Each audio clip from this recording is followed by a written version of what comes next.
이것을 보면 전 세계 트렌드가 보인다. 위클리 픽 시간입니다. 첫 번째 픽은 김지윤 박사님이 준비하셨죠? 네, 저는 최근 미국에서 유행하고 있는 한 문구를 가지고 왔습니다. 함께 보시죠. 네. 어떤 말일까요? 네, Let's Go 브랜든입니다. 들어보셨나요, 혹시? 아니요, 처음 들어보고요. 브랜든이라는 네. 사람이 누군가요? 네, 지금 미국 곳곳에서 정말 화제가 되고 있는 구호인데요. 왜 그런지 영상으로 확인하시죠. 궁금하네요. 네, 미국의 한 유명 락 가수가 관중들 앞에서 외칩니다. 브랜든. 네, 그리고 여기는 풋볼 경기장이고요. 미식 축구 선수의 이름인가요? 그거는 아닙니다. 네. 대학 강의실. 회의장. 네, 의회 연설 후에도 하고요. 그리고 버지니아 주지사 당선 파티장에서도 브랜든을 외쳤고요. 여기저기서 외치네요. 네, 그리고 월드 시리즈 관람으로 온 트럼프 전 대통령을 향해서도 관중들이 외치고 있고 기분이 좋아 보이네요. 네. 웃었네요. 도대체 브랜든이 누구입니까? 네, 브랜든 브라운이라는 미국의 카 레이싱 선수 이름입니다. 카 레이서. 네, 그러니까 렛츠고 브랜든 하면은 브랜든 힘내라, 뭐 브랜든 잘해라, 뭐 이런 응원 구호인데 네. 이게 사실은 그런 뜻이 아니라 이 바이든 대통령을 비난하는 의미로 쓰이고 있다고 합니다. 어떻게 바이든 대통령에서 브랜든으로 연결이 되는 거죠? 잘 모르겠어요. 네, 얼마 전에 인기 있는 한 카 레이싱 대회에서 일어난 일 때문인데요. 어떤 일인지 보시죠. 네, 지난달 2일 미국 나스카 레이싱 대회에서 우승을 거머쥔 브랜든 브라운 선수이고요. 또 생중계로 우승소가 인터뷰를 하는 중이었습니다. 그런데 갑자기 아이고야. 네, 관중들이 바이든 대통령에서 욕설을 한 거죠, 사실. 그러니까 관중들이 바이든을 향해 욕을 한 건데 리포터는 관중들이 렛츠고 브랜든이라고 말했다라고 그렇습니다. 전한 거네요. 네. 왜 그렇게 말을 했을까요? 글쎄, 뭐 리포터가 이걸 정말로 잘못 들어서 그랬던 것인지 아니면은 듣고도 좀 민망하니까 그냥 렛츠고 브랜든으로 그냥 바꿔서 이야기를 한 것인지는 알 수는 없습니다만 어쨌든 이게 이제 SNS에서 크게 회자가 되면서 특히 공화당 지지자들 사이에서 엄청난 인기를 몰고 있는 거고요. 네네. 요새 또 SNS 밈 문화 있지 않습니까? 그거랑 좀 맞물리면서 더욱더 네. 화제가 된 거죠. 가만히 있을 수 없죠. 네, 근데 밈뿐만 아니라요. 렛츠고 브랜든이라는 노래가 이게 지금 팝스타 아델이 신곡을 내놨는데 이걸 제치고 이 아이튠즈 음원 차트 1위를 차지했고요. 또 정도로. 빌보드 차트 상위권에도 오르기도 했습니다. 대단합니다. 여기에 또 당연히 논란도 뒤따랐는데 한 항공기의 조종사가 기내 방송으로 바로 이 문구를 외치는 바람에 승객들이 아니 이게 정치적으로 편향돼 있어서 불편하다 이렇게 항의를 했고요. 네. 항공사는 급하게 이걸 좀 수습하려고 노력을 했지만 이게 바이든 지지자들은요. 이 항공사 보이콧에 나서는 등 이 파장이 커지는 모양새죠. 정말 말 한마디가 엄청난 일을 야기하고 있네요. 공화당 정치인이 의회에서까지 이 구호를 대놓고 외쳤던데 그건 좀 너무한 게 아닌가 싶은데 어떻게 보세요? 네, 그러게 말입니다. 뭐 미국 사회라고 하는 것이 이제 대통령뿐만이 아니라 정치인들에 대한 어떤 풍자 이런 것에 대해서는 좀 관대한 편이겠습니다만은 지난 4년 동안 이제 트럼프 어쨌든 정부를 겪으면서 이 정치 풍토가 너무 포퓰리즘 이제 치중이 되다 보니까 다소 표현들이 너무 과격하고 공격적으로 그렇게 변질된 것들이 좀 안타깝습니다.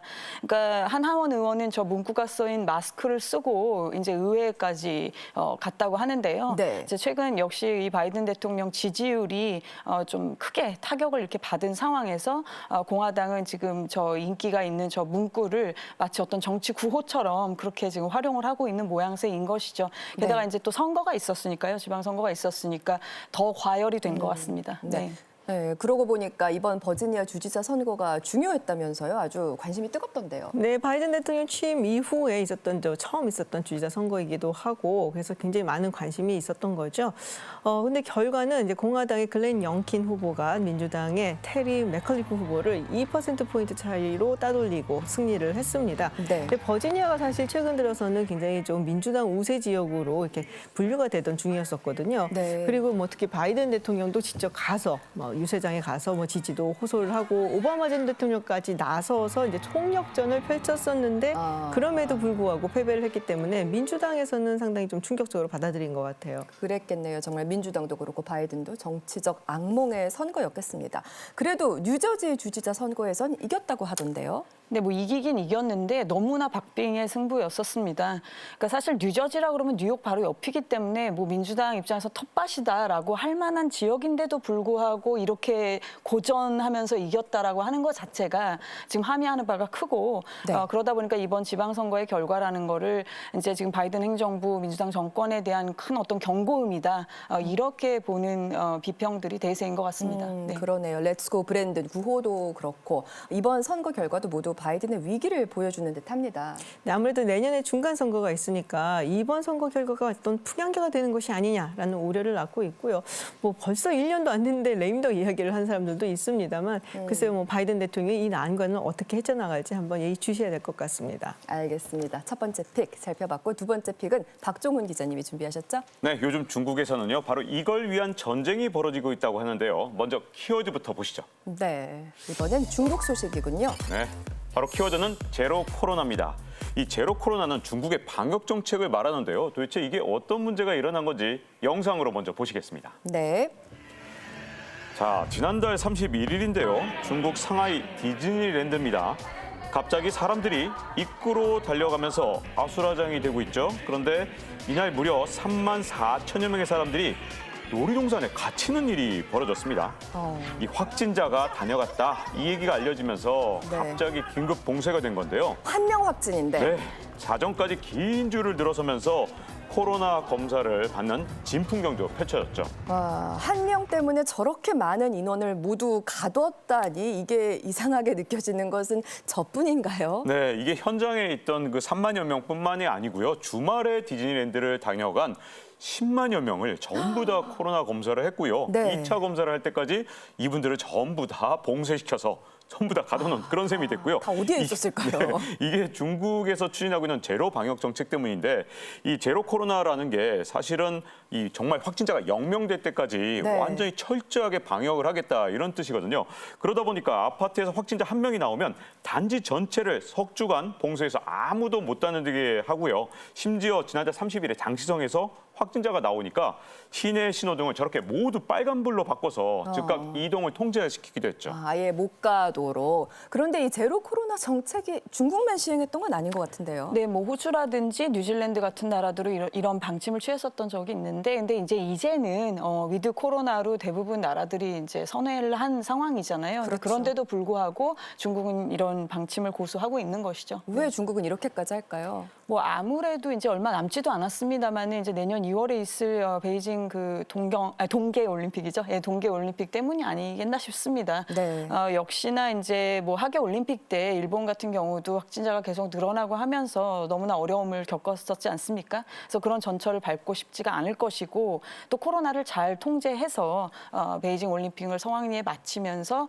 중국의 어떤 건재함이라고 하는 것을 보여줘야 한다는 그런 좀 압박이 있는 것 같습니다. 네. 네. 예, 게다가 이 중국은요, 코로나19 발원지라는 그 비난에서 벗어나기 위해서 진짜 무진애를 썼거든요. 그래서 방역 모범국이다 이런 이미지를 만들기 위해서 굉장히 힘을 썼는데 네. 자, 이게 최근까지도 미국에서 이 어떤 코로나 방역 정책 이걸 조롱하고요. 중국의 방역 정책을 찬양하는 것 같은 영상을 만들어서 열심히 선전을 하고 있더라고요.